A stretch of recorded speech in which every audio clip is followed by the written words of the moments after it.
ঘুমের কারণে কোনো ওয়াক্ত ছুটে গেলে বা সালাত ছুটে গেলে কি করণীয়? ক, পরের ওয়াক্তের সাথে আদায় করা। খ, পরের দিন একই ওয়াক্তের সাথে আদায় করা। গ, ঘুম থেকে উঠে সাথে সাথে সালাত আদায় করা। ঘ, কিছু করণীয় নেই বলে মনে করে সালাত না পড়া।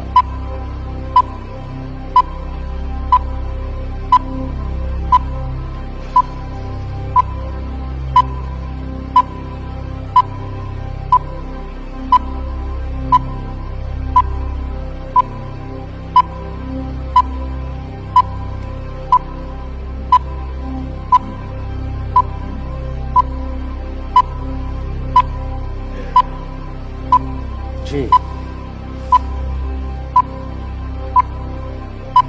ঘুমের কারণে কোনো ওয়াক্ত সালাত যদি ছুটে যায়। আলহামদুলিল্লাহ, আমি এটা উত্তর হিসেবে নিচ্ছি গ, ঘুম থেকে উঠে সাথে সাথে সালাত আদায় করা। লক করে দেওয়া হোক গ, ঘুম থেকে উঠে সাথে সাথে সালাত আদায় করা।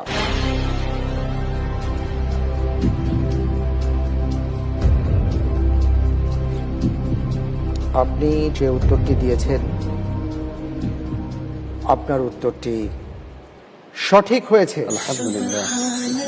আলহামদুলিল্লাহ।